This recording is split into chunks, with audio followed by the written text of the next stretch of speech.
están con nosotros Raquel Renaud y Rafael Marchetti. Juntos forman el colectivo Influenza y vienen de Brasil, aunque Rafael nació en Argentina, lleva bastante tiempo viviendo allí en Brasil. Están desarrollando justo ahora, desde mayo, están desarrollando aquí un proyecto en el Media Lab. En realidad, son dos proyectos. Y la verdad es que tenemos la suerte de poder tenerles aquí con nosotros, colaborar con ellos, aprender de ellos y bueno, hoy van a hacer un recorrido de toda la trayectoria del colectivo, ¿no? Y con una selección, no vais a presentar todo, ¿no? Una selección de trabajos. Y bueno, sí, decir que justo antes de estar en el Media Lab estuvieron colaborando con uno de los pioneros en la intersección arte y biotecnología, que es Luibec, en el Centro Ciprés, en Marsella. Y bueno, que también han recibido recientemente un premio, el primer premio del Festival de Procni. Y bueno, ahora nos van a contar sus proyectos. Gracias. Bueno, para empezar voy a hacer una presentación. Mi formación es en comunicación. Disculpe por el portuñol, ¿no? Si queda algo incomprensible, solo preguntar y intento encontrar la palabra correcta. Yo vengo de comunicación social y trabajo desde la maestría con comunicación en espacios urbanos y conexión con redes, ¿no? Y trabajo en la maestría trabajé con comercio informal, todas con formaciones informales en Brasil. Y en doctorado sigo trabajando en esto dentro de la idea de espacios residuales. Un poco de los trabajos tiene este enfoque. Y Rafael viene de Bellas Artes, ¿no? Sí, sí, es un poco, creo que la historia de mucha gente, un poco de mi generación, digamos, que cuando eres adolescente comienzas a trabajar con un poco de computador y aprender Basic, Pascal y esas cosas. Al principio no entiendes muy bien para qué es y después hice Bellas Artes y después en un momento se creó una función entre las dos cosas que en realidad hace poco tiempo se está pensando el medio electrónico como arte en sí. Y dentro del trabajo trabajé bastante con NetArt, continuo trabajando. Y allí esta unión, digamos, con el trabajo de ella y el mío, comenzamos a investigar de cómo justamente trabajar el espacio urbano con el medio digital y tener un diálogo entre una cosa y la otra. Entonces al principio vamos a ver un poco más de trabajo de NetArt y después NetArt, pero en función de espacios urbanos y etcétera. Vamos a ver. Sí, bueno, la idea del nombre, ¿no? Influenza, vino inicialmente de la música, porque una de las muchas veces que se discutió cómo comenzó el lenguaje, un profesor hizo una ironía, ¿no? Porque para él estaba en contra la idea de discutir cómo empieza algo, sino que lo interesante era saber cómo se desarrolla el lenguaje. Entonces él dijo que el lenguaje es un virus.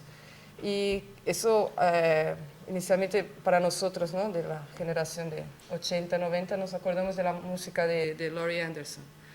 Pero en realidad la música tiene que ver, esta frase, ¿no? De que el lenguaje es un virus, tiene que ver con el libro de William Burroughs, Electronic Revolution, donde él planteaba que el único modo de luchar contra la dominación de los medios sería creando un virus del lenguaje. Entonces fue el punto donde pensamos que podíamos desarrollar los proyectos interesantes en este sentido. Y ahí se eligió el nombre influenza, que es nada más es que ahora, ¿no? El virus de la gripe. Y puede pasar para...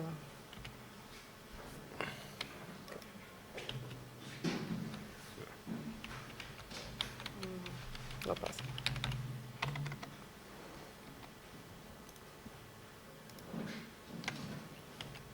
Sí. Bueno, eso es de un diccionario que, bueno, dice que influenza viene del italiano influencia, que porque se creía, la primera vez que se utilizó esta palabra fue en 1500, 1504, que para designar una epidemia, ¿no? Que no se sabía exactamente de dónde venía. Y entonces en aquella época se creía que las epidemias eran influenciadas por las estrellas.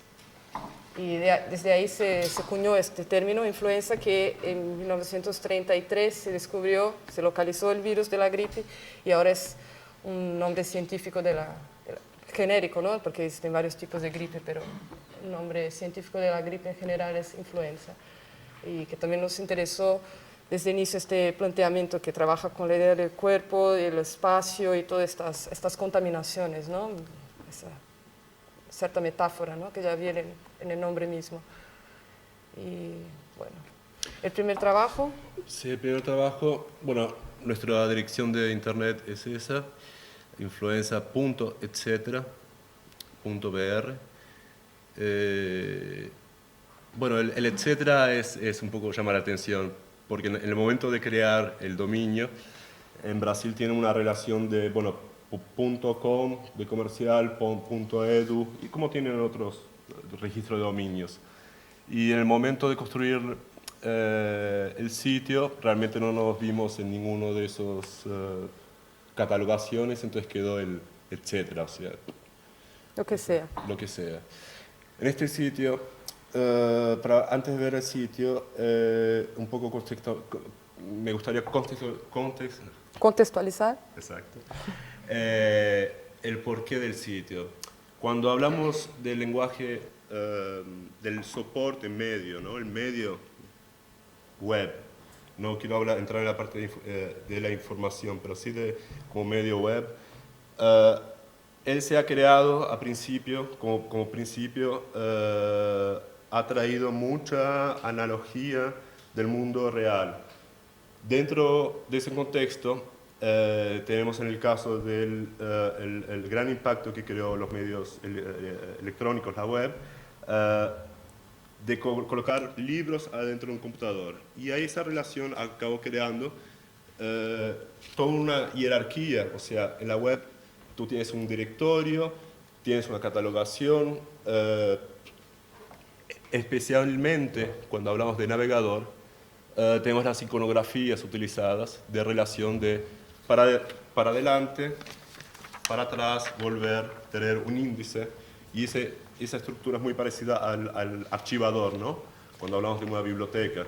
A, B, C, otra clasificación por género, si es ciencia, si es arte, etc.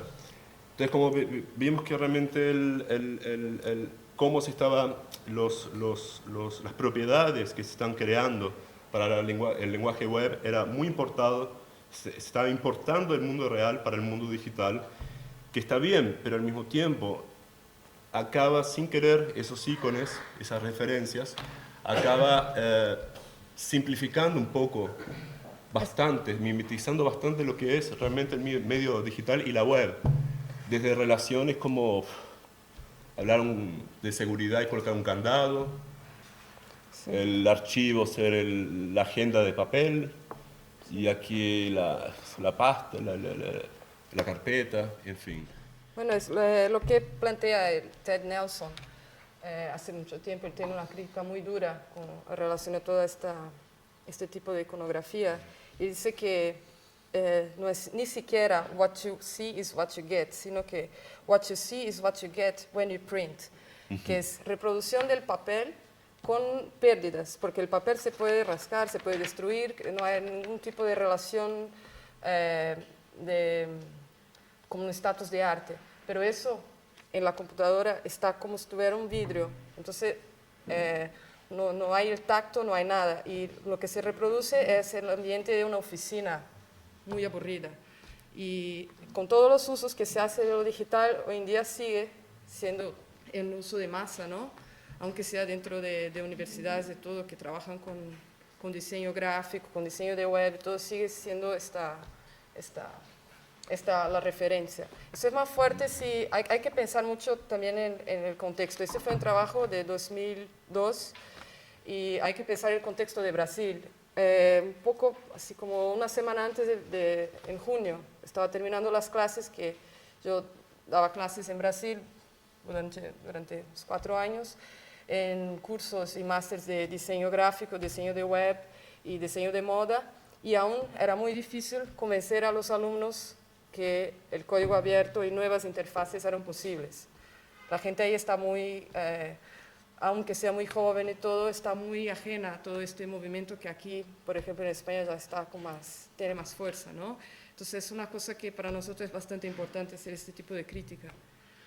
Claro, es en realidad una crítica de la utilización, ¿no? Y del intentar de tener una mirada un poco más crítica y no simplemente recibir lo que los medios de telecomunicación quieren vendernos. En el caso ahora con la web, quieren vendernos que la web no tengas que tener miedo porque es todo fácil, clicas y todo funciona. Intentar evitar al máximo el ruido, que es el buggy, ¿no? Para intentar de direccionar de la misma forma que la televisión lo hace y los medios de masa, ¿no? Porque claro, estamos hablando de esto aquí con la intención de utilizar la web como medio de masa al mismo nivel de una televisión de masa, abierta, ¿no? Sí. Bueno, entonces, básicamente son trabajos que no utilizan la interfaz o los medios como un canal hacia algo que está afuera, sino que los medios constituyen el tema y el objeto mismo del trabajo de influencia. Y bueno, ese es un skin, ¿no? Es un ejemplo del skin del QuickTime. QuickTime. Claro, lo interesante está viendo esta imagen. Prácticamente intenta reproducir un poco el PDA, digamos un poco, o sea, físicamente parece un poco un PDA, una mezcla de un videocassette, una mezcla de una radio, pero siempre buscando un cierto realismo y materialismo, que este objeto realmente existe. Pero yo me pregunto un poco por qué, o sea, ¿para qué tanta tecnología, no? Para hacer lo que hemos hecho los últimos 100 años, o sea, queremos reproducir lo que un videocassette ya no reproduce. Estamos hablando en realidad esto aquí no es más película, esto aquí en realidad es una serie de códigos y de algoritmos, pero nos intentan convencer que esto aquí no realmente es un videocassette, ¿no? Sí, claro, es parte del discurso mercadológico, ¿no? Que se hace para todos los cacharros que se ven en las cámaras digitales, diciendo como si fueran cámaras de fotografía, sino que es un proceso completamente distinto. Y aquí no he visto, pero en Brasil, por ejemplo, es muy común encontrar tiendas que dicen que hacen revelación de Revelación digital en 1 hora. Sí, revelación digital en 1 hora. Sí. Revelación no porque se hace ese tipo de contaminación, ¿no? De discursos y todo, y la gente piensa que en realidad lo que hay es simplemente un traslado, ¿no? Que no se trata de un lenguaje nuevo, simplemente otras cosas que están más portátiles, ¿no? Pero sigue siendo lo mismo, y no se discute un poco qué tipo de imagen es eso y cómo se constituye esta imagen. Bueno, podemos ver el trabajo, ¿no? Sí, hay que ver. Bueno, entonces es la portada de la influencia que se creó con el QuickTime. Básicamente, bueno, no es un buggy, realmente el navegador fue excluido porque el navegador en sí no permite hacer ningún otro tipo de juego que no sea más que jugar con una ventana, ¿no? Entonces la idea aquí fue quebrar con la idea de la ventana y tener digamos, por un momento tiene personas que dicen, es muy invasivo, pero en realidad es una cierta metáfora, aquí no, es una cierta metáfora de lo que realmente un poco sucede con la Internet, que la Internet realmente entra en tu computador. Tú cuando navegas por la Internet se almacena primero bajas sin saber todos los archivos a un temporario, y entonces esos archivos después son mostrados en tu ordenador. Entonces la idea de este sitio es justamente quedar con esa idea de la ventana y que realmente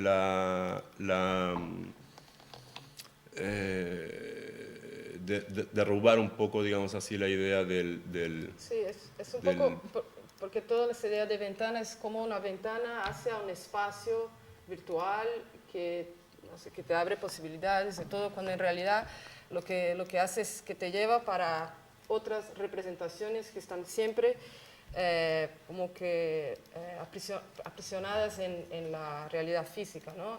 Entonces es un poco lo que Nelson mismo dice, que lo que toda estas interfaces, ¿no?, de Windows, de Macintosh, hacen que toda la gente queda muy, digo, ¿no?, dentro del grupo de masa que consume, ¿no?, los Macintosh y todo, quedan muy felices con toda esta belleza de las imágenes digitales, cuando en realidad para él es como si hiciera un cambio que yo saco tu derecho a voto y te doy la MTV. Es un poco eso para él. Entonces, eso te cierra, te hace como olvidar de tu derecho fundamental, que es derecho de programar, y te impone estas imágenes como si fuera algo así, como un gran mundo maravilloso que se presenta, y gran mundo del futuro, ¿no?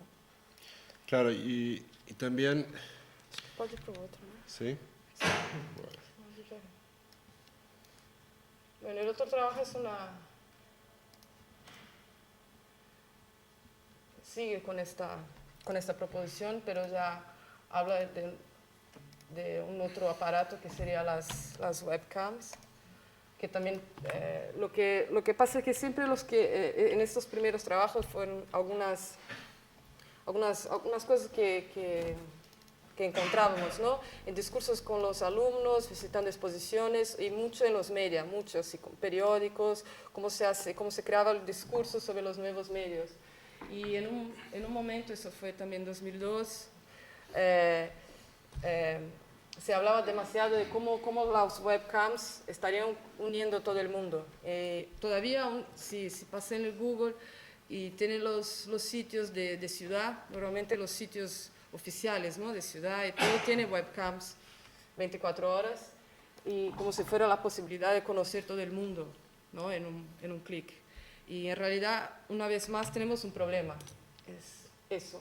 Es que en realidad es como si fuera una cámara, un ojo sin cerebro, ¿no? Porque es una cámara que está ahí captando nada, ¿no? Porque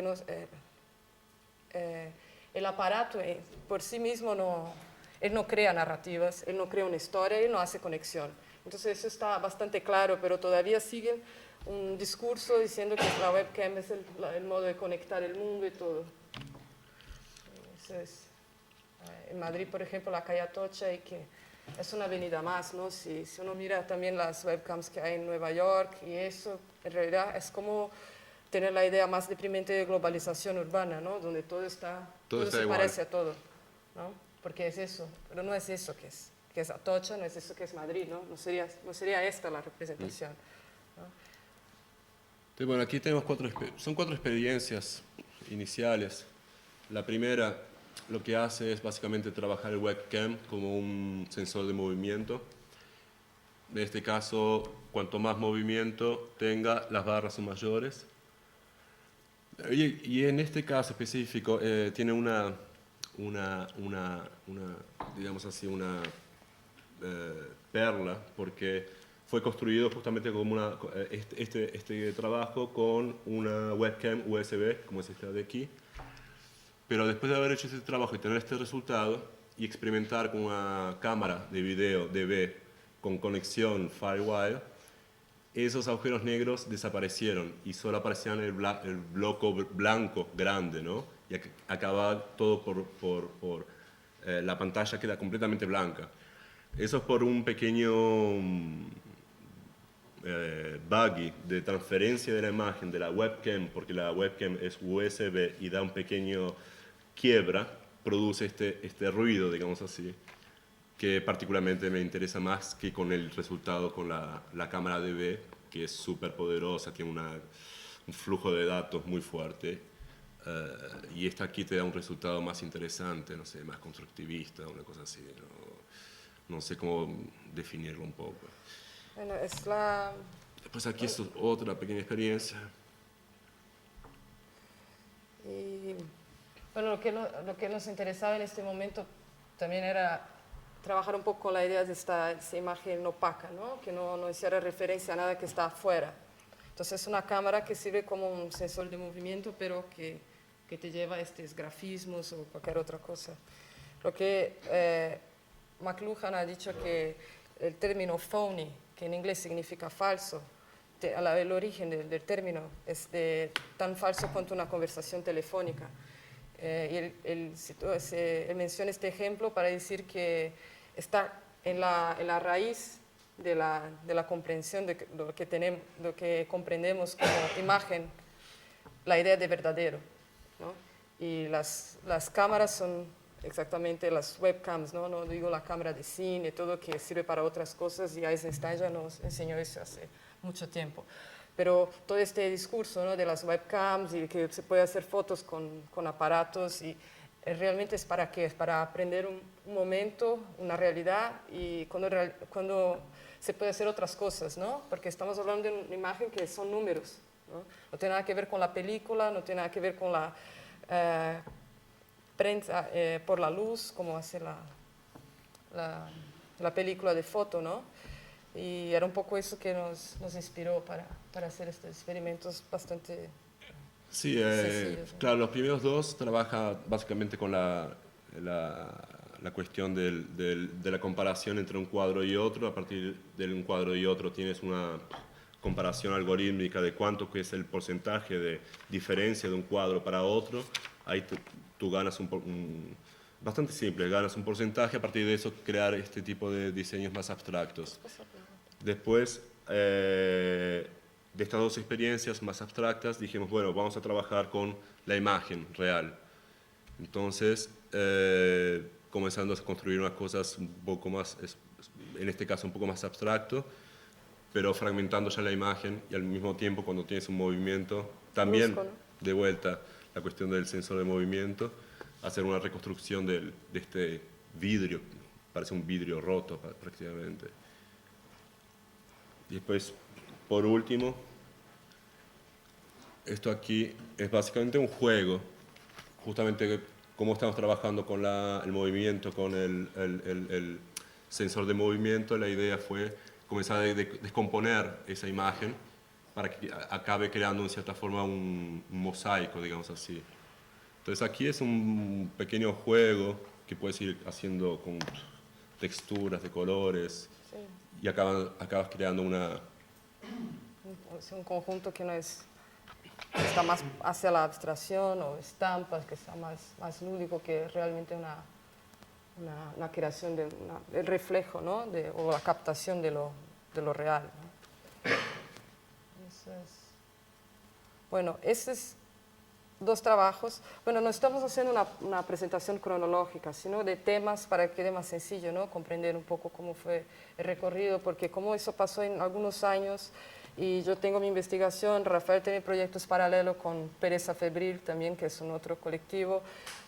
Muchas veces tenemos temas que trabajamos un poco, salimos en otra cosa, volvemos, y claro, eso puede quedar un poco complicado de comprender, ¿no? El recorrido. Entonces estamos haciendo un poco por temas para que quede un hilo, ¿no? Conductor de los trabajos. Entonces, el próximo que vamos a presentar es el penúltimo trabajo, lo que hicimos en Cyprès, en Francia, y ahí, claro, ella es una instalación, es menos descompromisado, porque ahí los dos primeros trabajos fueron hechos en Brasil, con el contexto que hay ahí, de cada uno hace lo suyo, no hay lugares para hacer residencias de nuevos medios ni nada, ¿no? Y entonces los trabajos eran en la web, eran siempre en nuestra oficina, ¿no? Que se pasaban las cosas. Claro, quiero hacer un paréntesis, que claro, la NetArt es una herramienta de expresión fantástica, ¿no? Porque tú teniendo un equipamiento mínimo ya puedes producir lo que tú quieras. Entonces realmente por eso que hemos aprovechado ese medio. En mi caso he trabajado bastante con NetArt desde los medios económicos hasta la distribución, que es fantástica. Sí, ¿no? es una cosa de contexto latinoamericano. También hay muy buenos artistas de NetArt en Latinoamérica y no es casual. Entonces la cuestión de una situación inicialmente precaria económicamente a mí me interesa más porque te pone límites que tienen que seguir, ¿no? Tienen que trabajar con lo que hay, ¿no? Y eso es bastante interesante, es parte de la cultura, no es nuestro, es una cultura que está ahí, que ya muestras que tiene un montón de cosas y que interesa a la gente, que mueve a la gente. Ahora, la semana que viene vamos a un festival en São Paulo que la última edición tuvo 150.000 visitantes, ¿no? Entonces no estamos haciendo algo para 6 personas, ¿no? Es algo que mueve, ¿no? La gente que está empezando a trabajar y todo ve en esto, en el trabajo de NetArt, toda una cosa que se puede hacer, se puede tomar los medios de las manos y hacer su cosa sin esperar si van a tener una beca, si van a tener espacio en una residencia, en un centro que solo hay 1 o 2, en un país enorme como Brasil. Entonces eso crea un ambiente muy fértil, ¿no? para ese tipo de manifestación. Pero claro, fuimos a Francia y tenemos que hacer otra cosa, porque es un trabajo de contexto, ¿no? No sirve hablar de redes, de espacios urbanos, si uno está siempre haciendo cosas fuera del contexto donde estamos. Y el centro ese ahora tiene el nombre Ciprés, pero es parte de proyectos de Louis Beck, que trabaja hace décadas con la intersección entre arte y ciencia. Él dice prefiere cultura, creatividad, ciencia.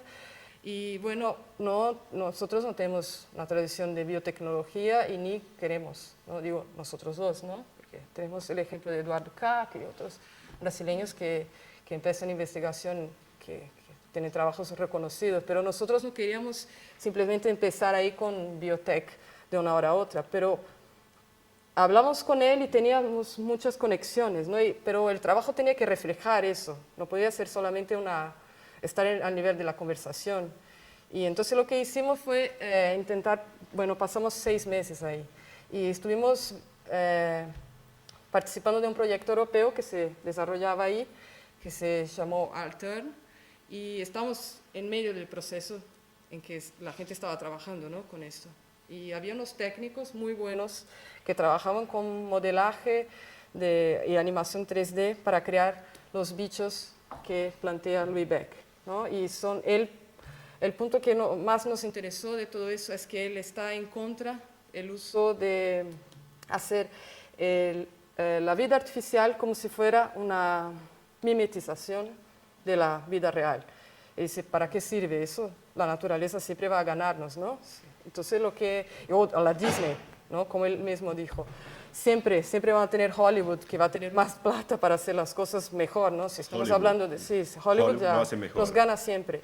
Entonces lo que él dice es que lo que interesa es hacer una investigación, porque claro, los proyectos europeos no son un centro, sino que varios centros de varios países trabajando juntos, es que después de todas esas informaciones de biología, porque él tiene doble formación, ¿no? Es biólogo y artista, y con físicos y artistas, todo que trabajaban juntos, se podía crear una condición de desarrollar una naturaleza distorcida. Era eso lo que él quería. Entonces, se desarrolla conocimiento sobre los parámetros de la vida natural para reproducirla, pero de modo distorcido. Y ahí sí se puede tener experiencias interesantes. Claro. Distorsionado, sí. Distorsionar, sí. Y en realidad lo mejor sería, más que distorsionar, en realidad la distorsión como ruido, ¿no? O sea, Sí, a través del ruido, ver qué tipo de distorsión se provoca y a partir de esa provocación de ruido, puedes intentar de analizar y ver qué es lo que está sucediendo. Sí. Bueno, es el proceso científico, ¿no? Sí. Un poco. Sí. Lo que, claro, traduciendo de nuestros parámetros de comunicación, coger una estructura que ya está y poner cosas que no sirven o no están dentro de los parámetros sería como incorporar ruido a este código, ¿no? Entonces pensamos, bueno, esto ahí podemos contribuir. Y ellos tienen en el centro un motion tracking, un sistema de captación de movimiento que se usa en las películas de Hollywood, ¿no? Se usó en El Señor de los Anillos, Star Wars, que para crear estos personajes, que en realidad se filma inicialmente con un actor y después se pone el personaje para tener el máximo de veracidad. Claro, sí. Sí, en un poco, la actuación, ¿no? Solo para dejar bien claro, es un proceso bien simple. En el cuerpo tú marcas con los sensores, 17 sensores en el cuerpo, el actor se mueve, es grabado ese movimiento, entonces ese movimiento grabado es trasladado para un personaje en 3 dimensiones, para dar intentar de ser lo más real posible, más próximo del real para un ser artificial o representación de ese tipo. Entonces estaba esta máquina y... Bueno, hay que hablar antes del Mage, no te olvides. Sí. Es que en el mismo momento, el año pasado fue la primera vez, bueno, hay que pasar ahora. Estaba en el Museo d'Orsay una muestra, una más que se hizo de... Bueno, es muy graciosa la imagen, lo sabemos, es medio extraña. Sí, pero después van a ver, sirve para ilustrar lo que queremos decir. Estaba en el Museo d'Orsay una gran exposición de Étienne Jules Marais, que la mayoría de la gente lo asocia a la fotografía, a la historia de la fotografía, pero tiene un montón de otras cosas más. Y esta fue la primera vez que se reconstruyó las máquinas de humo, ¿no? En su historia él se consideraba un científico, no era un artista. Y lo gracioso es que en libros sobre la vida de él, el trabajo de él, se sabe que él era contemporáneo a Rodin y eran enemigos. Y lo que me parece bastante interesante, porque él se planteaba como un científico y nada más, ¿no? Trabajó con Eiffel y un montón de usos para aerodinámica, ¿no? Fue un trabajo muy importante. Pero aún así, con esos estudios que tenían nada más que... Puede pasar el otro para... Estudio de movimiento, ¿no? Porque sí. Tiene esta persona toda de negro, que tiene un fondo negro. Claro, justamente volviendo un poco a la cuestión de la fotografía de Marais, en realidad él ha utilizado la fotografía como medio para estudio de movimiento y no se interesó ni siquiera por la cuestión plástica. No. En este caso, simplemente dijo, bueno, tengo una máquina que hace fotografía, ¿cómo puedo capturar ese movimiento? Entonces, simplemente colocó un fondo negro, hizo la marcación en el cuerpo con esas líneas blancas y dejó una exposición mayor. De esa forma, comenzó a comprender un poco más el movimiento. Sí, bueno, volviendo a la historia de Rodin, está muy bien que tiene unas cartas que Rodin le escribió muy enfadado, diciendo que todo lo que hacía el artista, en el caso de él, como escultor, era capturar todo eso, era hacer una síntesis de todo eso que pasaba. Y él lo estaba destruyendo. Él dice, estás destruyendo mi trabajo, porque estás decomponiendo el movimiento. Y eso no está bien. Endureciendo, inclusive, ¿no? Lo está endureciendo porque... Y eso me pareció bastante interesante, porque era un artista que se quedó inmediatamente tocado con un trabajo de una persona que se decía científico. Sí. Y bueno, hay muchas cosas interesantes que se puede recuperar. Bueno, ahí, cuando empezó a apagar, ¿no? Toda la figura humana para tener solo las líneas del movimiento, estudiar cómo se pasa el movimiento del cuerpo, y hay otros estudios, y hay otros, y ahí, bueno, esas son las máquinas fumée, son máquinas de humo, entonces tienen canales, tienen unas más pequeñas, otras más grandes, son canales que sueltan humo de un flujo directo, y él pone obstáculos, ¿no? Y con la superposición de los obstáculos en este flujo de humo, se crea todas esas conformaciones. Entonces, para nosotros era como la concretud de todo lo que hablamos de la idea del ruido en comunicación, ¿no? Porque tienes esos flujos continuos, directos, que están planeados, y se pone algo ahí, algo que se mete en el medio. Y a partir de ahí es que se crea el efecto estético, porque eso estaba en el Museo d'Orsay y no fue la primera vez, ¿no? La gente hoy en día lo considera como trabajo de fotografía, ¿no? Tiene una cuestión de una belleza que es innegable. Pero bueno, realmente el interés por parte de Marais no era ni siquiera un interés estético, era realmente científico, y a partir de este tipo de trabajos que comenzó a aparecer la cuestión de aerodinámica, cómo hacer la prueba de aerodinámica aeroespacial, barcos, todo, ¿no? Entonces, con este pequeño ruido, que es una placa, pero es dentro de este sistema, consigue ver qué tipo de acción existe en ese sistema, ¿no? Bueno, y después hay otros, ¿no? Porque ahí son distintos. Se puede poner un palito, se puede poner distintas formas y el resultado es distinto.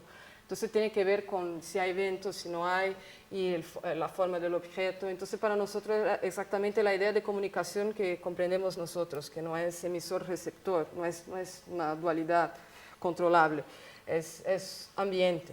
Y ambiente cogemos de la palabra perivalon, que tiene un origen en golpear de todos los sentidos al mismo tiempo. Es procesamiento constante. Esta es la idea de comunicación.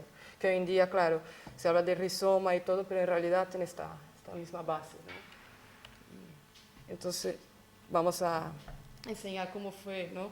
De base de todo esto, que estaba en nuestro contexto, desarrollamos el trabajo non-sensor, donde cogimos este aparato, este motion tracker, lo fijamos en una mesa de plexiglas. Exactamente como dice que no era. Bueno, lo fijamos en una mesa de plexiglas, una caja, ¿no? Que construimos. Esos son los sensores. Que en teoría tendría que estar en movimiento el sensor. Sí, que normalmente se pega en un actor, en un performer, ¿no? Y en realidad lo dejamos fijo y empezamos a dejar objetos muy cotidianos ahí para que la gente lo manipulara y creara dibujos, padrones, ¿no? Gráficos a partir de la distorsión. Entonces dependía del movimiento que se hacía, dependía de dónde estaba más cerca o más lejos de los sensores, el tipo de metal y ¿qué más? Y eso, eran básicamente esas las variables. Y ahí se podían crear cosas, ¿no? En realidad lo que hicimos fue también coger un poco todo lo que los técnicos decían, cómo debía ser el buen funcionamiento del sistema. Y todo lo que no debíamos hacer, lo hicimos. Porque este sistema no resiste a interferencia de metal. Entonces todo el tiempo hay un capítulo en el mismo sitio de la empresa que produce eso, que se llama Distortion. Y es todo como los metales destruyen todo, y en realidad lo que pensamos es, esto es el ambiente, eso es lo que queremos, porque eso está ahí, ¿no? Las ondas electromagnéticas, esto es así que funciona. No es solo el sistema, sino que los móviles, los radios, todo eso crea estas cosas. ¿Y por qué no así, hacer de eso material para trabajo, para resultados estéticos de algún modo? Y dentro de este trabajo, una cosa bien interesante, no nos propusimos a colocar la instalación y explicar a nadie, simplemente colocar un poco los objetos y ver qué es lo que pasaba. Entonces, como han visto al inicio, la predisposición de la gente a utilizar la mesa como un gran mousepad, pero después al comprender que eso era un sistema, comenzó a interactuar más en el espacio. Entonces tiene toda esta cuestión del automatismo que apareció en este trabajo, cómo nos automatizamos un poco por cuestión de la propia media, que nos enseña que el único interfase con la máquina es el mouse, es la mesa, es tocar, y en realidad puede ir mucho más allá. Inclusive ahí aparecieron la diferencia de gráficos que aparecen aquí. Cuando hablamos de un objeto metálico, ustedes pueden ver un cierto padrón de orgánico, en cierta forma, de grafismo, pero en un momento que no lo habíamos pensado, toda la gente comenzó a colocar sus móviles encima de la mesa. Y ahí la representación gráfica, la vamos a ver, es completamente casi randómica, mucho más dura, porque claro, estamos hablando de un señal digital. Entonces la materia... Sí, un campo adentro del campo. El campo del sistema que tiene esta antena y esos sensores que sufre la interferencia del campo de los móviles. Estos son dos móviles, uno intentando buscar señal, el otro también, y empezar a jugar, uno llamando al otro, y para ver qué tipo de padrones gráficos se creaban. Y eso sinceramente no estaba esperado. En realidad esperamos ver qué sucedía y ver con esa experiencia cómo que las personas reaccionaban. Y este tipo de cosas, en ese sentido que quedamos bastante satisfechos, porque esperamos que vengan más cosas de trabajo y no pensando nosotros queremos que la intención sea esta o la otra, no sé qué. Sí, es que tenemos un poco la cuestión de la interactividad, que también es una palabra de la moda y todo, es que puede aportar cosas muy interesantes, pero siempre Maurice Benayoun es un artista y amigo de Louis Beck, y en el mismo momento estaba con un trabajo nuevo y él en una entrevista dijo que él estaba muy enfadado con toda esta idea de lo interactivo.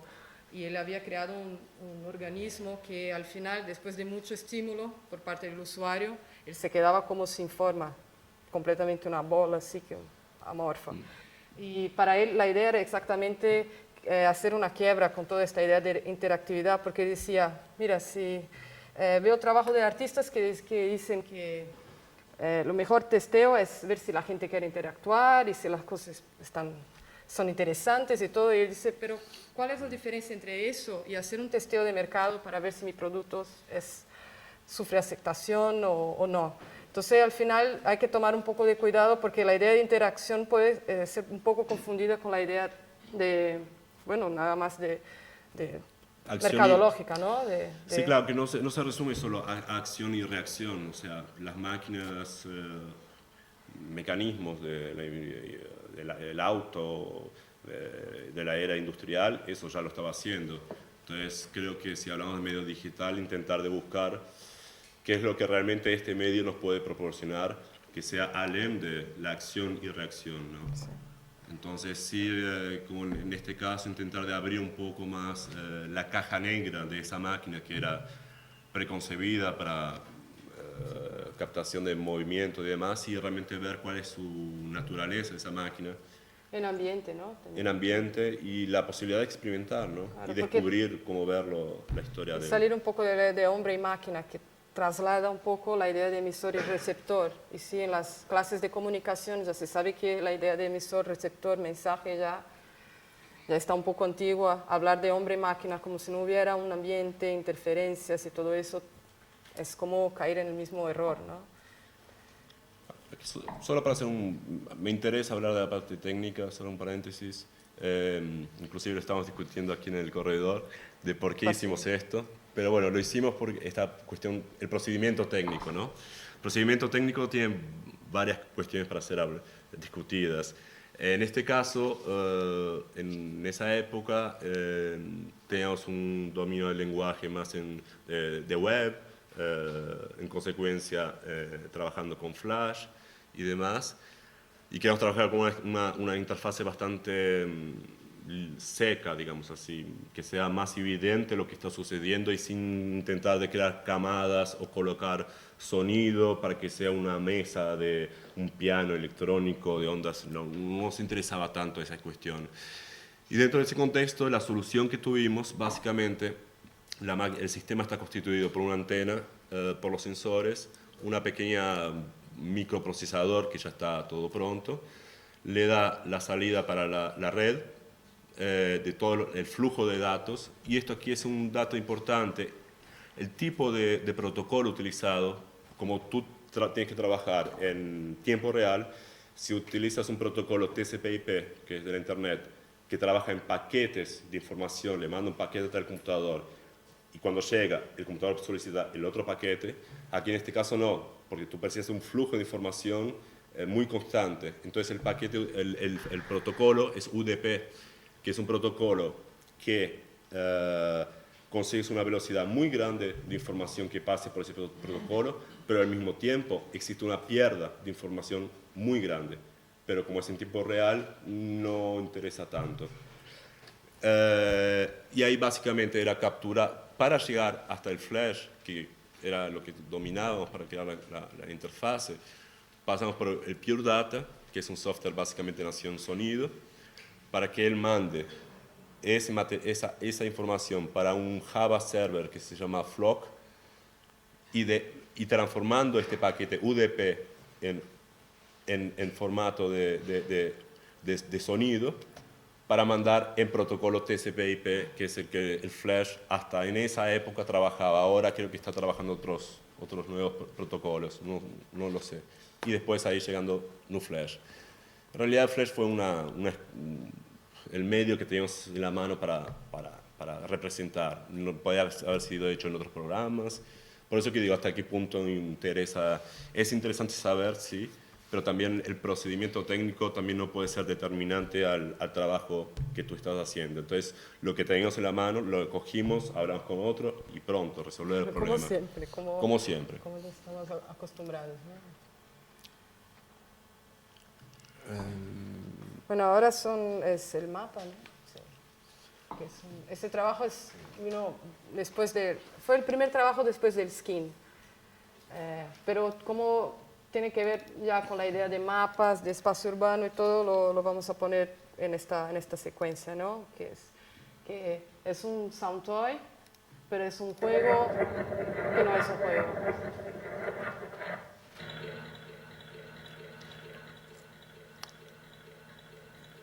Sinceramente, esta parte de la introducción la sacaría. Hay un poco de esas cuestiones de cómo cuando construyes un trabajo y después Pero bueno, esta aquí básicamente es la intención es de, un poco hablando sobre la internet, de cómo metaforizar un poco lo que ese soporte, ese medio de comunicación, fue trabajar un poco con la idea de tiene un mapa, sí, pero al mismo tiempo es un no mapa, ¿no? O sea, no es un mapa referencial a ningún tipo de geografía, es un mapa de este mapa, nada más. Entonces, básicamente, tiene pequeños juegos sonoros, visuales.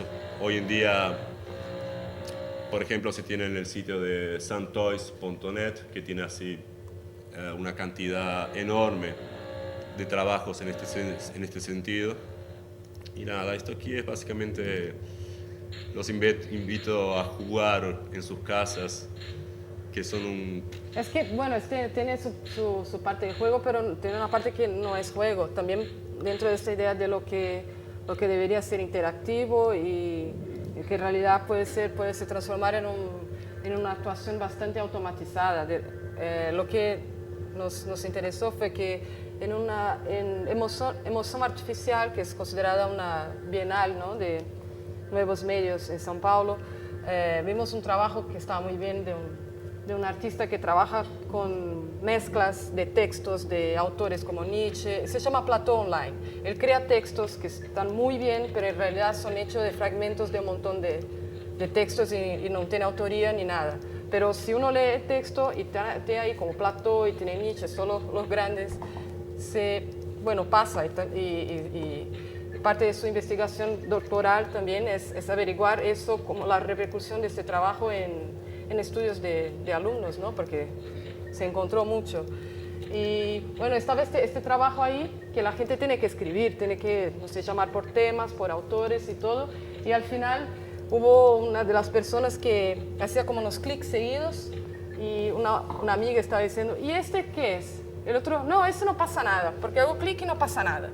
Y entonces eso para nosotros es como si fuera el paradigma de lo que había ahí, ¿no? Estaba una bienal de nuevos medios montadas, con gente ahí haciendo toda una historia, ¿no?, de investigación en los medios, sean nuevos, sean no tan nuevos, y al final todo se resumía al hago clic y no pasa nada, ¿no? Y entonces es un poco eso, porque el juego sí, pero es un poco, también no es obediente. Exactamente, tienes que descubrir, o sea, tú clicas y no hace lo que tú quieres, básicamente. Es un poco rebelde el código, o sea, dices, bueno, está. Aquí aparece uno, pero después al mismo tiempo aparece abajo, en fin, es un poco como Nilo Casares. Él se interesa muchísimo por trabajos de NetArt. Tradució el nombre de Sound Toys como sonajero, que me pareció bastante simpático, porque claro, cuando hablas de Sound Toys queda una cosa bastante... es otro idioma, queda un poco más lejos de nosotros y sonajero bastante simpático. Bueno, podemos... Próximo. Bueno, del Memorial Pixel vino después de una investigación. Fue justo un año que Rafael pasó haciendo un trabajo con un colectivo de Brasil, ¿no?, como parte de este colectivo, y que tiene trabajos muy buenos. espero que se pueda enseñar otra oportunidad. Y yo estaba terminando la maestría, que al final se llamó do mármore ao vidro, en portugués, do mármore ao vidro. Y bueno, y al final teníamos un montón de cosas, ¿no? De cosas que hicimos juntos, otras no tanto, pero tenemos un montón de imágenes, fueron años, ¿no? Recorriendo imágenes de São Paulo y información. Y en este momento estábamos en un trabajo de seminario, todo con Nelson Brissac, que es el curador que organizó e idealizó el Artecidad, que es un proyecto bastante interesante en los espacios, es interferencia en los espacios urbanos. Y entonces, así, con esto todo en la cabeza, surgió la idea de hablar de la ciudad de São Paulo, pero de la representación que se hace de la ciudad de São Paulo. Una vez más, es un trabajo que tiene que ver con un contexto de comunicación. Entonces, ese es donde, bueno. Sí, son un poco las imágenes más... Pero, okay. Es que no pasa tanto porque hay de todo ahí en esta imagen. Eso es solo para enseñar, es como si fuera la tarjeta postal de la ciudad de São Paulo y que por eso es una imagen que es como si fuera la Torre Eiffel para los franceses, ¿no? Para São Paulo es eso, esa es la gran, por ejemplo, el propio FAE se va a pasar ahí, el FAE Simposio, vamos a presentar ahí, que es con orgullo nacional, ¿no? Estar ahí, en la Avenida Paulista, se llama. Ciudad cosmopolitana, de primer mundo. Sí, eso es lo que se ve, eso es lo que se ve. Hay que contextualizar porque aquí lo que llega de Latinoamérica es muchas veces también un poco estereotipado, otras veces ni tanto, pero toda la idea de pobreza, ¿no? Y que puede saturar también. Pero en São Paulo, como estamos ahí viviendo en el ambiente de la violencia y todo, lo que se hace un poco creo que para tornar la vida un poco más alegre, es vender esta imagen de la ciudad del futuro, que estamos más conectados con Nueva York que con Buenos Aires, ¿no? Entonces eso es lo que se encuentra en los medios, ¿no? Puede pasar otro. Esa es la parte nueva. Eso es un barrio que se construyó así. Entonces están todos, Microsoft, todos los portales de internet comerciales, ¿no? Terra. Están ahí, AOL, están todos ahí, HP. Y es casi como si fuera una creación, como si fuera un dibujo, ¿no? Ni se parece con una foto. Este río, claro, está todo poluido y... No naden aquí, por favor. No, y hay gente viviendo el otro lado, ¿no? Claro que se eligió el lado donde se puede mirar hacia el progreso. Pero hay gente viviendo ahí que tiene como del otro lado, ¿no? Y que hay un montón de favelas. Entonces, pero eso es lo que hay y eso es lo que es. Entonces, siempre al lado hay la favela, porque vive una relación simbiótica. No está cierto pensar que las favelas son como seres que brotan desde el suelo, que se crean así de la nada. Ellos están siempre cerca de estas construcciones, porque ahí te pueden tener luz gratis, también agua gratis y otras cositas más. Y también toda la basura con que construyen las casas. Entonces es una relación simbiótica. Eso hay que tener en cuenta, porque las favelas son un fenómeno urbano, ¿no? Y eso son la primera conformación. Una favela empieza así, muy frágil, de materiales que son residuos nada más, ¿no? Y entonces ese es São Paulo que no se nota, ¿no? Que no se vende en los medios, por lo menos. Pero están ahí, mira, el mismo lugar, Microsoft. Una otra mirada, está ahí como en otra vida, que también tiene una relación económica que está entre lo rural y lo urbano, porque la gente planta cosas, tienen gallinas, entonces y están ahí pegados uno al otro, ¿no? Bueno, eso también es otra, porque eso es claro, es un desastre para la gente, ¿no? Que está de coche, quiere irse a trabajo y todo. Eso aquí son los colectores de basura, ¿no? Que son agentes muy importantes de la ciudad de São Paulo. Y en realidad la gente está divirtiéndose, porque es un poco como si fuera una piscina natural, ¿no? Que pasa en algunas épocas del año, y como saben que el coche no va a salir de ese lugar, entonces se divierte un poco tal vez con todos esos fijos, ¿no? Como si fueran estos traumas de la ciudad. Claro, una cosa así importante, que creo que las primeras imágenes que hemos visto, esas imágenes son un poco el deseo, el imaginario de los ciudadanos. ¿Cuál sería el ideal de una ciudad? Es aquello. Pero al mismo tiempo tú tienes la cuestión de la construcción de favelas en espacios mínimos, al mismo tiempo tienes el caos, porque el propio gobierno no puede solucionar el problema del agua que salga de las calles, porque justamente aquel río que han visto lo han reducido para colocar autopistas, pero cuando llueve desborda ese río porque fue alterado geográficamente y sucede ese tipo de cosas. Bueno, pero así, en términos generales, la idea es que ahí hay los fijos y los flujos, de otra vez. Es como si el flujo de la ciudad moderna, de los coches, de los trenes, de la comunicación por la web y todo eso que nos lleva hacia este futuro maravilloso en São Paulo, fuera como cortado o impedido por estos agentes que son desde la gente que cata la basura, la gente que vive en la calle, la lluvia y todo eso, ¿no? Entonces son estas tramas que hace la ciudad, ¿no? Y que se intenta limpiar en las imágenes de los medios, pero en realidad es lo que construye, ¿no? Y que están en relación simbiótica, porque estos puede parecer muy precario, así, pues la gente puede tener miedo de ser asaltada y todo, pero si desaparece la ciudad, ahí sí va a ser realmente un caos, ¿no?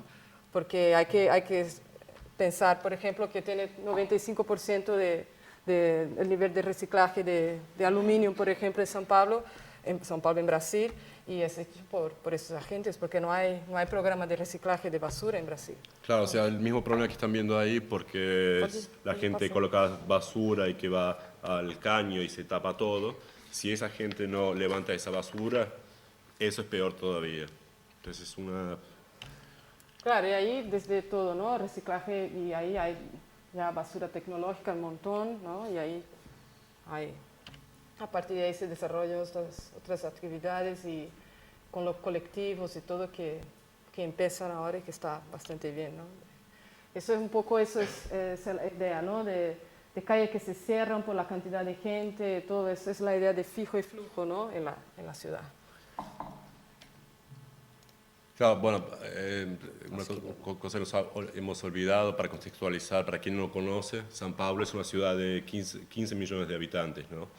Entonces, eso es una fotografía, ¿no? Claro, con un trabajo gráfico. Entonces, claro, la idea de representar un poco São Paulo vino justamente, vamos a trabajar, estamos hablando también de la cuestión geográfica, ¿no? De intentar desconstruir lo que es el concepto de una ciudad a partir de un mapa, y que en realidad todo lo que hemos hablado ahora del reciclaje, de la gente que levanta basura, de la empresa, de cómo se construyen las favelas y cómo ese día a día se interrelaciona con varias capas al mismo tiempo y que crea ese tipo de ciudad. Entonces la intención de este trabajo es un poco representar lo que estamos hablando. Esto aquí básicamente es una región de São Paulo, una foto de satélite que fue retrabajada un poco gráficamente y comenzar a desconstruir esa imagen geográfica. También con fotografías bastante cotidianas, ¿no? Cosas que hicimos nosotros, parte de la investigación y todo, y que es un poco la ciudad que se ve, ¿no? Y que se construye, porque claro, en una ciudad de 182 kilómetros cuadrados, uno no puede decir que conoce la ciudad o que vive por la ciudad, uno construye unas pequeñas narrativas cotidianas. Y eso descubrimos un poco, confirmamos en realidad, porque el proyecto ahí empezó con entrevistas con gente de los más variados niveles y tipos de vida, donde nos relataban cómo era la vida de ellos. Y ahí intentamos hacer un recorrido por el mapa de la ciudad. Y al final lo que vimos es que la gente vive como un trocito muy pequeño de la ciudad. Entonces pensamos, ¿por qué no? Al revés de crear estas líneas, pequeñas líneas, cuadrados y todo, que no significaban nada, intentar crear estas narrativas fragmentadas, ¿no? Que sería un poco una metáfora de cómo se vive un entorno urbano de estas proporciones y con estas características. Es un poco... Y ahí se puede hacer un pop-up de alguna... Siempre escoles peores, ¿no? Cualquier vez. No, bueno, y ahí, claro, se superpone manchas urbanas digitales, ¿no? En realidad. Es un banco de datos de fotos, como 160 fotos, ¿no? Por ahí, y que está relacionado con clasificaciones subjetivas, ¿no? De la vivencia de la ciudad, y que por eso van construyendo estas manchas con fotos y todo más, lo que hay. Bueno. Claro, también técnicamente, de vuelta hablando, tiene un detalle que es tecnológicamente extremadamente simple.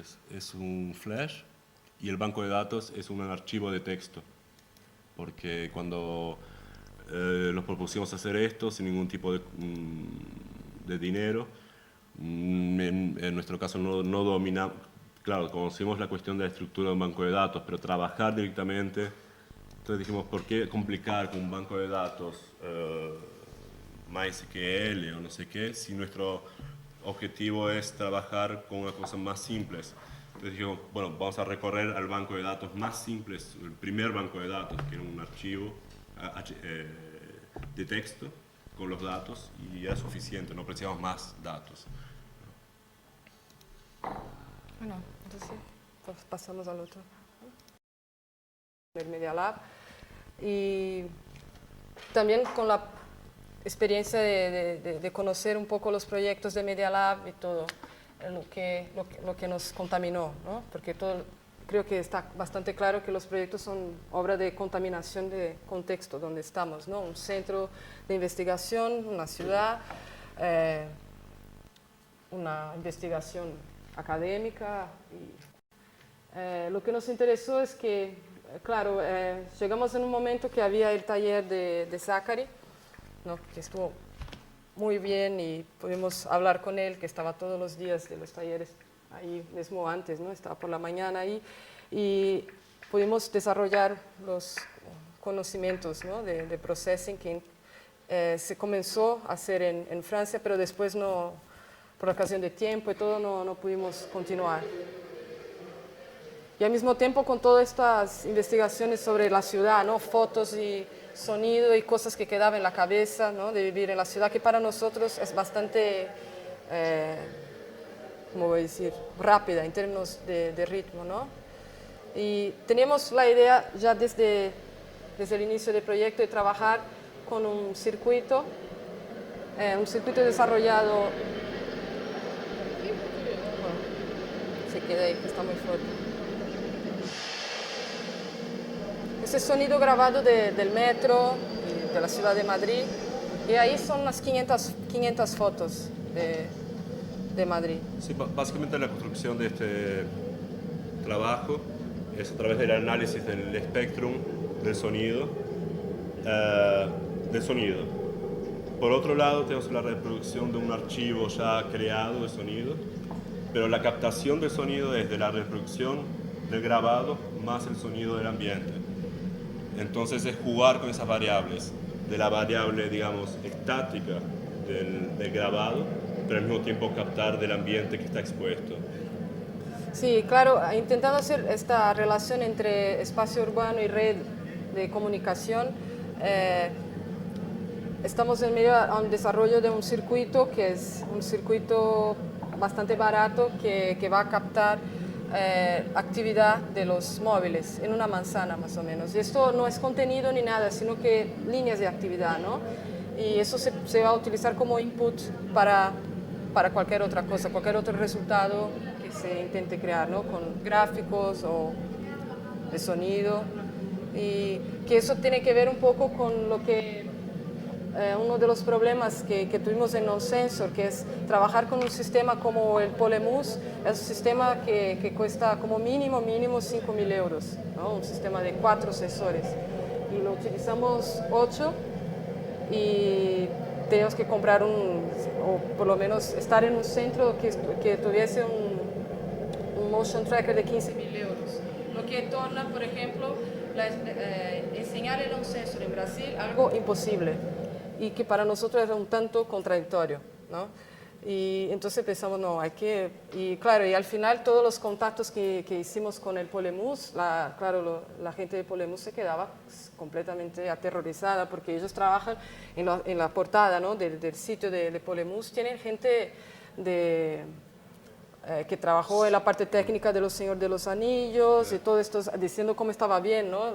Todos los aparatos de Polemus. Y lo que nosotros hicimos fue coger todo el manual y hacer exactamente lo contrario.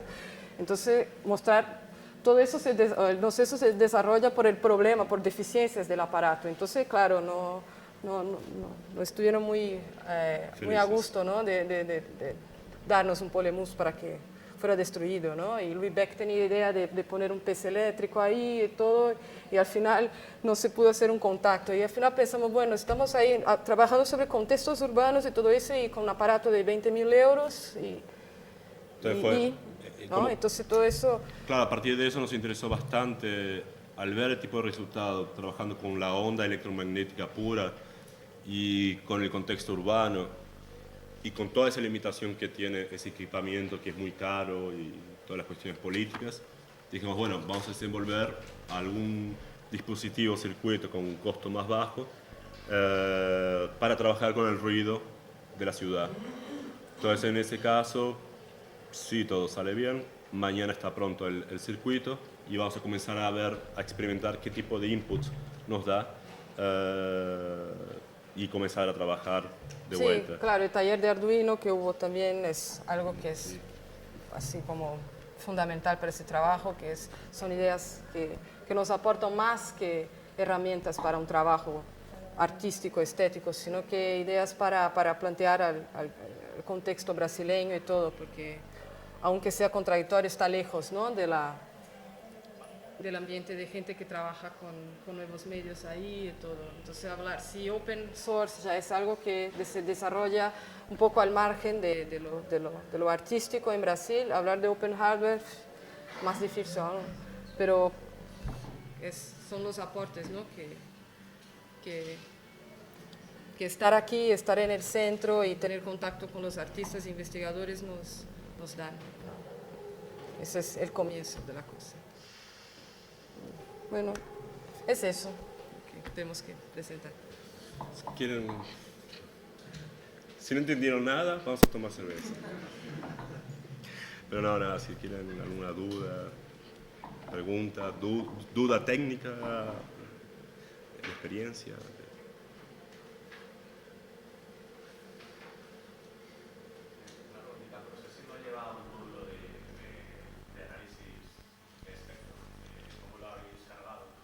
Biblioteca. El processing está muy bien, bueno, es un proyecto open source, código abierto, y este último año la cantidad de colaboradores para alimentar el programa processing ahora tiene bibliotecas, o sea, la biblioteca es alguien que crea un módulo que tú no precisas construir toda la conectividad del hardware, que alguien consigue crear una función para que tú puedas acceder más fácilmente. Entonces, en el caso tiene ahora la biblioteca Sonia, que está muy, muy bien, y bueno, hay otra biblioteca ESS, pero todavía no tiene muy buen resultado. Y bueno, tiene otras tantas bibliotecas para lo que quieras, en fin, está bien.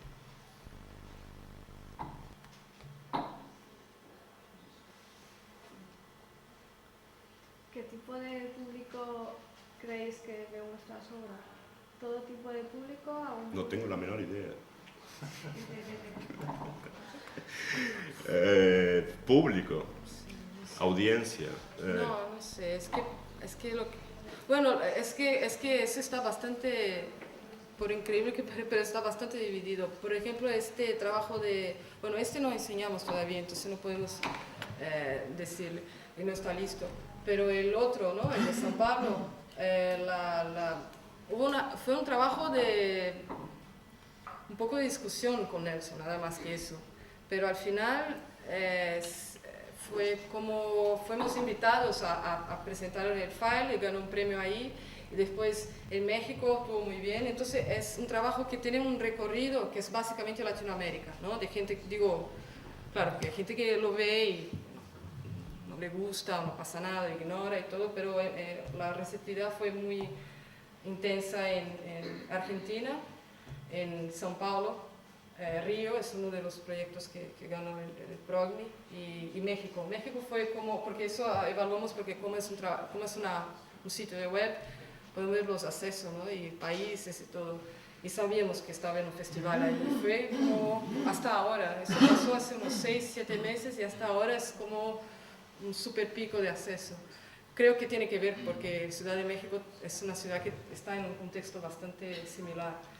El Nonsenso fue un trabajo que fue recibido más bien aquí, la gente lo comprendía mejor, ¿no? Eso de coger cosas y darle usos distintos o no esperados parece que está más desarrollado aquí. En Brasil hay que acordarse de vuelta, instalaciones y todo eso viene más en un contexto más respetable de las bienales, festivales y todo, que está muy bien, pero ¿qué se puede hacer con eso? Se interactúa un poco y chao, ¿no? Porque tiene un guía, tiene alguien que dice no puede tocar, no puede hacer eso, no puede hacer aquel otro. No está en tu contexto de la universidad, que tú puedes hacer cosas y testeos y destruir, reconstruir. Entonces, claro, se quedó más una super receptividad aquí y en lugares que ni imaginábamos, pero en Brasil la gente dice, no sé, hay que ver, ¿no? Entonces, el skin, por ejemplo, es como el trabajo hubo como, es el cuarto libro que se van a lanzar ahora en File, que habla de skin, que fue el trabajo de Rafael básicamente, ¿no? Sí. Es considerado como... Sí, yo también quiero responder un poco mejor, pero no es una cuestión ideológica ni nada de eso, pero realmente no nos preocupamos mucho con el público, porque queremos ver del público, o sea, lo que sucede en el Nonsenso. Si nos hubiéramos pensado a preconcebir lo que queríamos y qué tipo de público, bueno, ahí ya estamos hablando netamente del ámbito del espectacular, que está inserido en nuestra cultura, en el arte especialmente, pero eso para nosotros acaba, si nos centramos en la cuestión del espectáculo.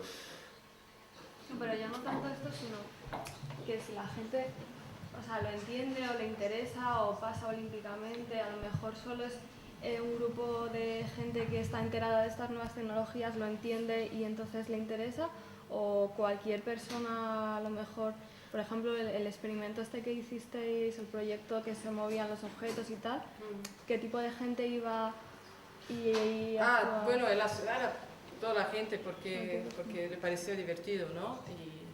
Y le encantó también porque los técnicos al inicio estaban un poco con miedo de lo que iba a pasar, ¿no? Porque Louis Beck mismo ya había intentado destruir este equipo hace un montón de tiempo. Él quiere tener fondos para tener un Polemus para destruir con el pez eléctrico, ¿no? Y entonces los técnicos tenían mucho miedo de lo que iba a pasar, pero al final se vio que no hacía daño, que también pegar los sensores no iba a destruirlos y todo eso, porque es el problema de tener un hardware caro, porque es todo, mira, cada sensor son 600 euros y ahí queda todo eso, no se puede hacer nada. Y al final fueron los que más se divirtieron, ¿no? Sí, y sí lo hubo, en ese espacio es una galería de arte alternativa, pero digamos, instalación, pintura, otra línea, y tenían poco contacto con el digital, de repente lo máximo un videoarte, una cosa de ese tipo, pero el propio dueño se sorprendió, dijo, no, realmente no estaba esperando esto aquí, esperaba una cosa más, ¿cómo se llama? Una apología a la tecnología. Sí, eso es bastante desconfianza, ¿no? Porque es en Marsella, no es París. Pero al final lo que pasó fue que este trabajo es parte del proyecto europeo de Artern y todo, porque el resultado fue interesante y nadie lo esperaba. Pero eso, lo bueno de estar en Marsella es eso, que viene gente que no son los conocedores, no son los amigos de Louis Beck, porque esta gente está toda en París, ¿no? Entonces está bien, y ahora vamos a ver, ¿no? Va a ser presentado en otra ciudad y ahí vamos a ver qué reacción. Sí, qué reacción hay. Hablaste antes de un proyecto que recogía las señales de los teléfonos de la zona. ¿Cómo recogías esa señal? Bueno, mañana lo sabremos. Pero básicamente, bueno, ayer realmente estuvimos en falta porque en comentar que cuando estábamos haciendo el non-sensor comenzamos a pensar justamente, ya sabíamos de ese problema del equipo muy caro que no daba para trasladar a todos los lugares y comenzamos a pensar en el proyecto de capturar ruidos electromagnéticos urbanos. Y ahí encontramos por la internet, comenzamos a investigar, mi cabeza dije, bueno, ruido urbano, que no sea ruido propiamente de sonido, tenemos muchísimo electromagnético, de radio puramente, ¿no? Desde teléfonos celulares, wireless, radio, televisión, es todo radio, ¿no? Y ahí fuimos al Google, buscamos en internet y encontramos a un radio amateur que tenía una explicación muy grande técnica sobre cómo trabajar el radio. Entramos en contacto, se interesó por el proyecto y descubrimos que es un ingeniero de telecomunicaciones. Súper ingeniero de telecomunicaciones. Y hablando del contexto, la empresa de él básicamente se encarga de trabajar y crear conexiones de internet vía radio. Que hoy en día hablar de radio es medio extraño, ¿no? Que todo se habla de fibra óptica y etc. Claro, fibra óptica funciona muy bien en Estados Unidos porque el costo de instalación de fibra óptica es bastante bajo para Estados Unidos. Pero en Brasil la fibra óptica no es producida allí. Después la región es muy montañosa, entonces para hacer un agujero y colocar el cable, estamos hablando de por metro de un coste de 30.000 euros entonces no vale la pena. Entonces en Brasil justamente se está explorando bastante el radio como forma de telecomunicación de internet por radio y este ingeniero trabaja con ese tipo de proyectos y por la experiencia de años dijo: hay un componente que lo conozco, que es así, asado, que lo podemos utilizar. Inclusive lo tenía, porque las empresas dan... Entonces, básicamente es un receptor que es filtrado para encontrar la frecuencia desde los inalámbricos, los teléfonos inalámbricos fijos, hasta la frecuencia del G3. Entonces, trabajando con esa frecuencia conseguimos hacer un corte de la intensidad de flujo que existe. No es hackear, es realmente medir en forma abstracta de qué es lo que está sucediendo alrededor. Y el móvil especialmente porque tenemos mucho más variación que, por ejemplo, el wireless. El wireless habla de puntos de transmisión fijos. En el máximo, alguien con un PDA, hoy en día, ¿no? Un PDA con un wireless, pero hoy en día lo que más actividad de movimiento tenemos es en el caso de los móviles. Entonces, por eso es que también elegimos la parte del móvil para buscar las variaciones. Cuanto más variación y variables podemos coger, es más interesante. Y tenemos un contexto de Brasil también porque se desarrolla en las universidades, ¿no? de ingeniería, se desarrollan cosas bastante interesantes, pero están siempre dentro de un contexto solamente académico, que no hay diálogo con un departamento de arte, ningún, y ya se intentaron un montón, no se hablan. Entonces los resultados van inmediatamente hacia un uso comercial, ¿no? Entonces, como hay competencia entre países y todo, Brasil tiene ya una tradición en la área de biológicas y exactas de desarrollar soluciones más baratas para cosas, para no tener que importar cosas de países ricos y todo quedar, no sé, prisionero a patentes y cosas así. Entonces eso ya se hace. La cuestión es, se hace muy dentro del circuito, ¿no? de las biológicas o exactas, ¿no? En términos de ingeniería, y después no hay otros usos. Y el arte está aún como algo para 6, 7 personas, ¿no? Que tienen dinero y pueden usufruir el arte y todo este contexto más difícil, ¿no? de contacto, que es el contexto, todavía es el contexto de Brasil, de São Paulo aún. Y cuando se hizo, por ejemplo, hay gente que desarrolla cosas con un artista, ¿no? Dos artistas, desarrollaron una cosa con un departamento de ingeniería en Brasil. Era una cave que fue desarrollada ahí, pero la cuestión es que nadie podía visitar la cave, porque por eso la misma idea de los sensores, de no toquen los sensores, nadie podía visitar. La misma situación. ¿Te imaginas un trabajo artístico que tiene una documentación videográfica y dice, pero el trabajo no se puede visitar? ¿Cómo te vas a hacer una documentación videográfica de una cave que trabaja con 3 dimensiones y todo? Es un poco eso, ¿no? Y entonces lo que hicimos fue como coger un otro camino. Entonces es un ingeniero que trabaja a nivel de cosas muy complejas, pero está fuera de la universidad y tiene su trabajo de hobby, se interesó y vio un suceso, dijo, eso está bien y todo. Entonces fue un modo de conseguir cortar caminos también.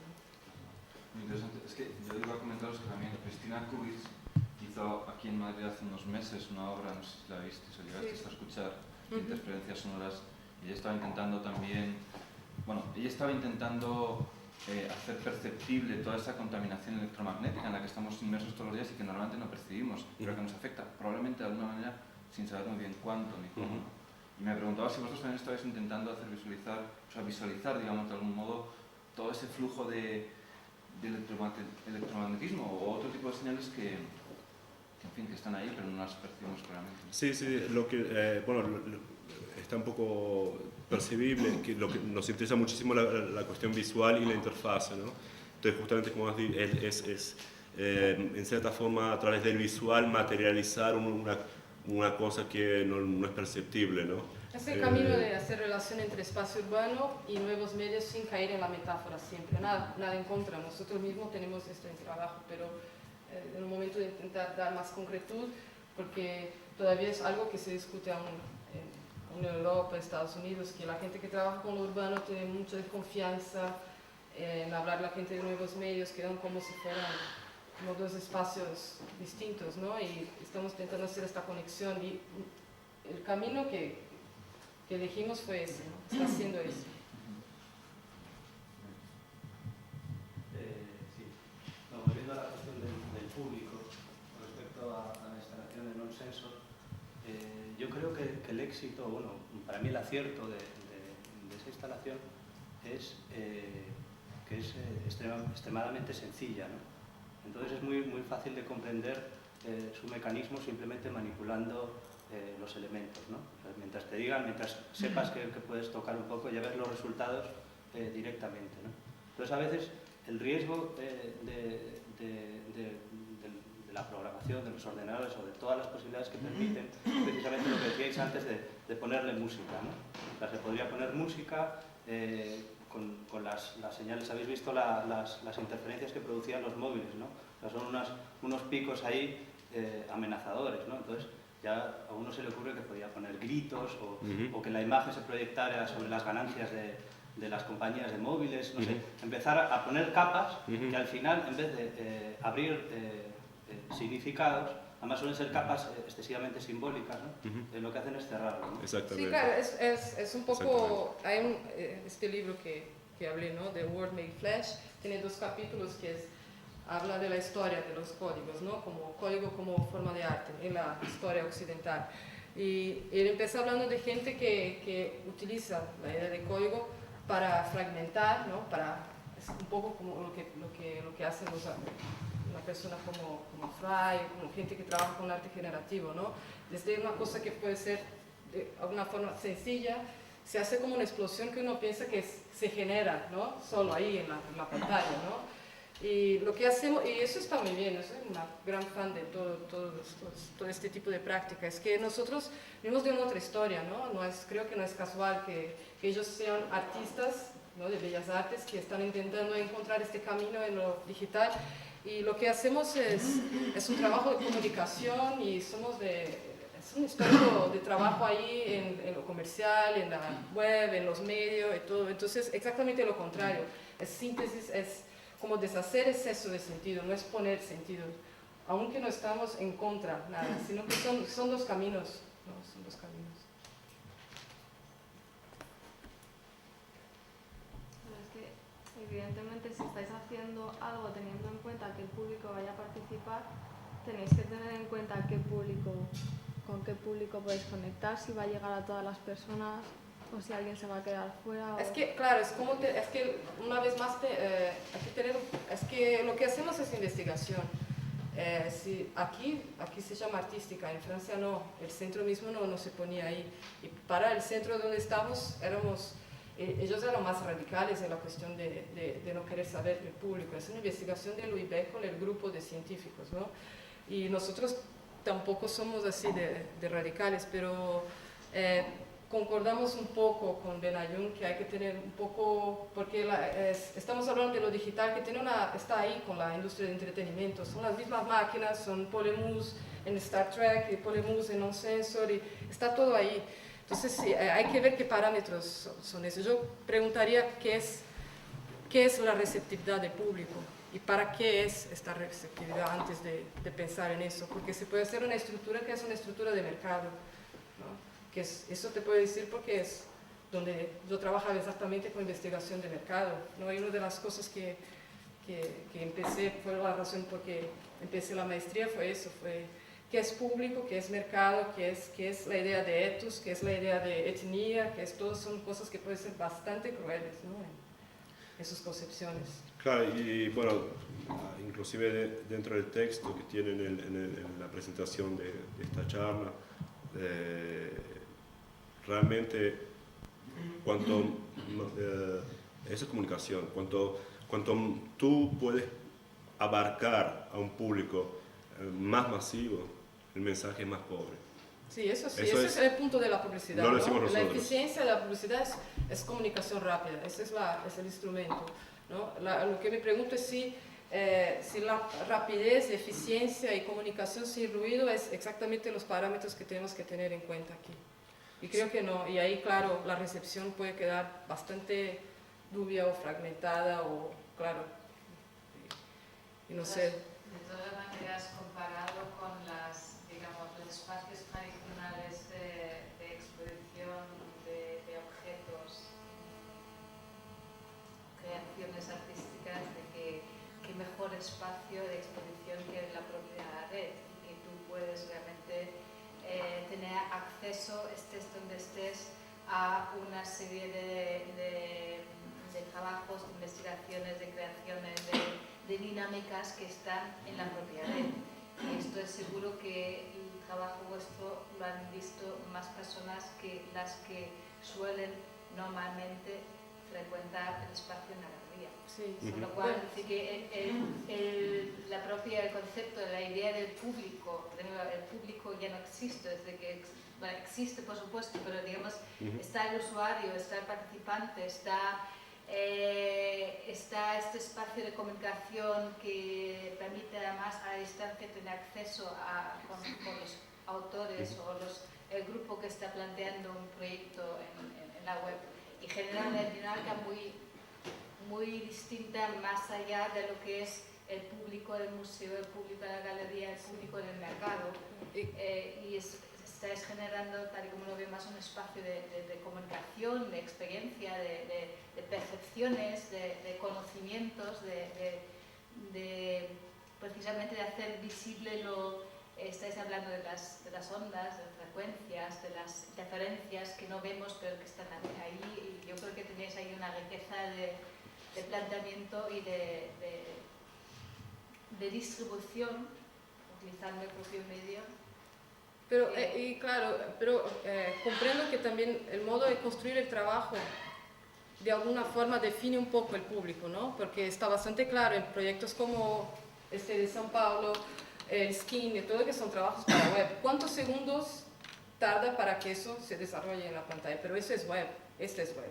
Claro. Es distinto del trabajo que se ve en una galería, que estamos hablando de otro tiempo. Ahí es un trabajo para el contexto de web, que tiene una pantalla de un tamaño fijo, que la gente tiene un montón de ventanas abiertas al mismo tiempo, que mira tu obra pero está hablando con el otro en MSN. Ese es un poco el contexto, ¿no?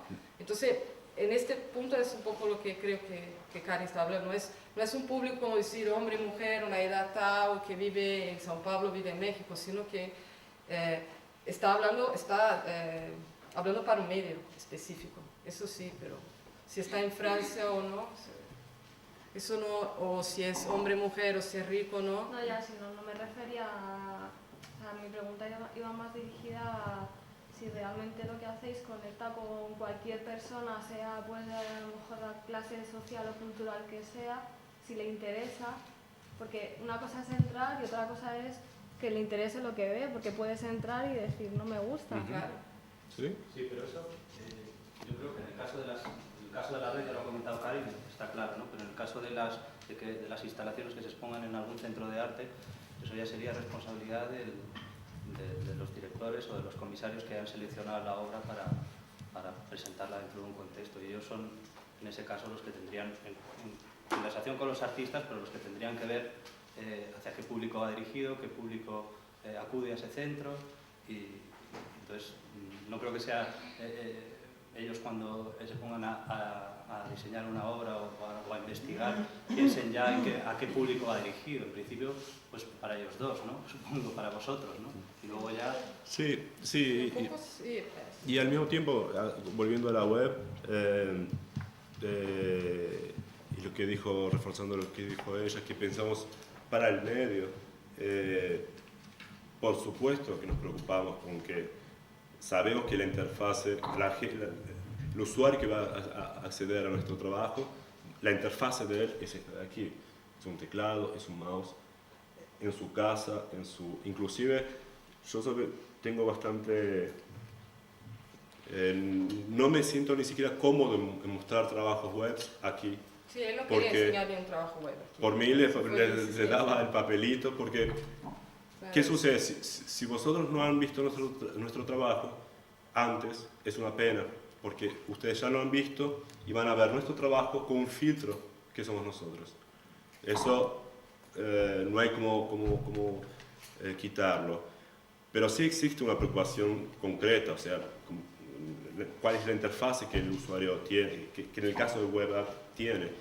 Y al mismo tiempo, claro, con el non-sensor, hubo una preocupación de interfase del espacio también, pero intentar direccionar a que exista un precondicionamiento, claro, hoy en día me cuestiono por qué colocamos la mesa, porque la mesa sugiere mucho, pero precisamos proteger los sensores, entonces entramos en un juego que no era una intención nuestra simbolizar un mousepad, pero bueno, también la exigencia, si exigimos mucho al final no hacemos nada, entonces...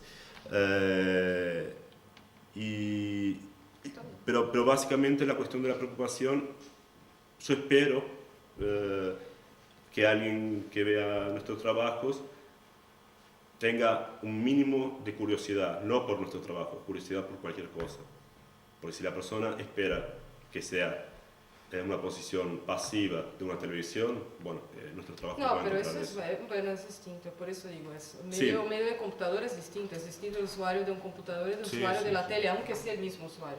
¿no? Cuando está en contacto con la radio no es lo mismo cuando está en contacto con su ordenador y en contacto con la tele. Claro, por eso digo, la construcción del trabajo ya presupone, ¿no? Presupone un medio. Por eso la preocupación es, si tiene un sitio, el sitio no carga o carga mal, tiene un plan de tener un pop-up de una foto, pero la foto no está ahí, bueno, ahí sí, ahí es un problema, ¿no? Porque ahí no estamos sabiendo hablar con el medio, ¿no? ¿Qué pasa ahí? Como en un sensor, si no pasara la... No funcionara, ¿no? Sí, como si, bueno, no hubiera la interacción, ahí estaría un problema. Ese es en realidad lo que... nuestra preocupación, ¿no? Era la preocupación de los meses de trabajo, ¿no? Los 2 últimos meses lo que escuchamos era it's not real time, de los técnicos, ¿no? Porque era casi una paranoia. Y al final creo que estamos haciendo este último con Processing un poco por eso, ¿no? Es casi hacer un análisis psicoanalítico, es como, bueno, chao Flash, ¿no? Vamos para algo que sea real time, ¿no? Y en ese caso también que it's not real time, todo el mundo está muy preocupado porque porque han visto esa cosa medio extraña, pasa el dato por aquí, pasa por allí, puede haber sido una solución técnica mucho mejor para hacer real time. Bueno, primero real time no existe. En el mundo... No, pero bueno, hubo un trabajo. Hubo un trabajo intentando aproximar al máximo, pero al mismo tiempo en realidad realmente era necesario real time. Ok, tenía un delay de unos pocos segundos y las personas lo entendieron. Y lo incorporaron y fue superado el problema. O sea, no fue un impedimento, no nos impidió colocar el trabajo y que la gente comience a experimentar. Y funcionó.